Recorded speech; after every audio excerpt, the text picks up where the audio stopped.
Bristol is one of 4 cities that's been asked by the government to take a lead in helping us commemorate the bicentenary of the abolition of the Slave Trade Act.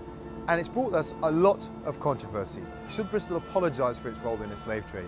Controversy over the naming of the Broadmead expansion, Merchants Quarter, Cabot. Do these names kind of celebrate Bristol's slaving history rather than just recognising it? Controversy over Abolition 200. How should we commemorate it? And should we commemorate it at all? But there's a major part of me that doesn't really care where you stand on those particular debates. I'm more interested in how we go about having them and what that tells us about ourselves. And for me, it says that in Bristol, we're living across a racial fracture, and it's something we need to face up to and tackle. And that is what this programme is all about.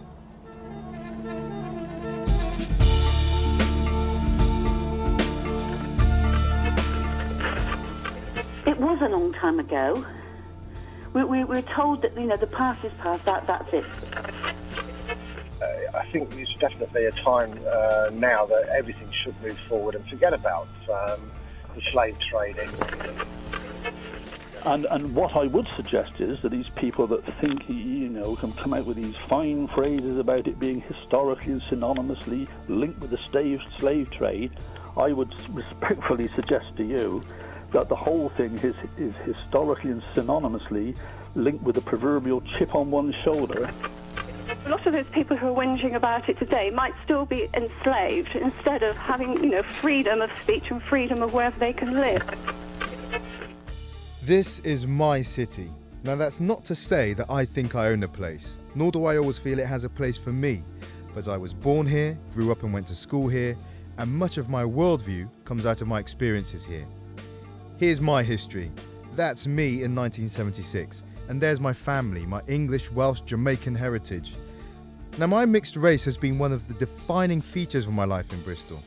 It meant I experienced racism, verbally abused, chased down the street by angry mobs on more than one occasion.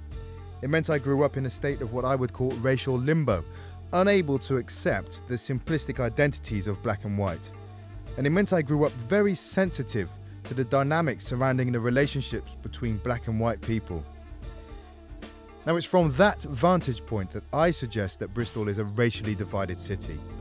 And what I've been looking for these last 30 years is an understanding of why we are the way we are, and some sort of guidance on how we could be better. And that's where I've been for these last 30 years, aware of the fractures, but searching for a way to overcome them. Now, if we go through this year and all we do is pat ourselves on the back because a son of England freed the slaves, then it will be a waste of time.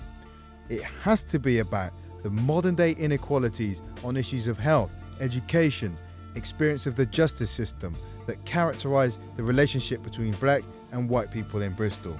If it fails to deal with that, it will be a butchery of the precedent that bill set in 1807. It's a question of hearts and minds, and people who think more positively start thinking through the consequences of their actions and trying to say, believing in a justice that gives equality to everyone. I believe a lot of people believe in that, but it's not being challenged sufficiently enough. I think we need to encourage more local leadership as well, encourage more young people to become leaders, to get involved in politics, in education, at all sorts of levels. In terms of casting shame upon the city, I think it would cast credit upon the city and actually make it a much more interesting city in the international scene if people would acknowledge that this was part of the history and that the slave-produced wealth really built the prosperity. Bristol Can and should and will be a greater city in terms of its diversity and its coming to terms with its history. Without coming to terms with its history, it will never be the great city it wants to become.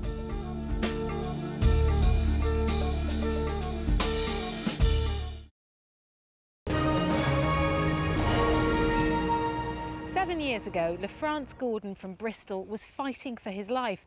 At the age of just 41, he'd suffered a major stroke, and for a while his prospects looked bleak. It's a new dawn, it's a new day, it's a new life for me. The This is the story of one man and the way he tackles two incredible challenges. Today, LaFrance Gordon is attempting to reach the top of the highest mountain in South Wales. Many people that I worked with, they know that I am determined, but I also have to prove it to myself how determined I am. Mr. Determination, that's me. I was in a coma for about 40 days. I was told that people that had the stroke that I had, 2 to 3 days is the most they expected to live. Everyone expected him to remain in a wheelchair, but from the start, he was determined to stand on his own 2 feet. Rehabilitation is so important with people like LaFrance. I mean, when you get presented with a challenge like this, you either, I suppose, accept it and sit back and say, this is my lot, or you say, let's push and see how much better I can get. These days, he spends his time offering encouragement to other stroke survivors. If you think about where you're coming from when I just started with you and where you are now. When he come in, my confidence just boosted up. He is an experienced man and he knows what he's talking about. Sometimes people might look at themselves and think that, you know, I failed in life, but you haven't once you're alive and doing good things in life, helping other people, like going in and see other people that suffered stroke, sharing their experience, helping them to get back on their feet again, where they can one day help their family. Those are the things that, you know, I really enjoy being who I am.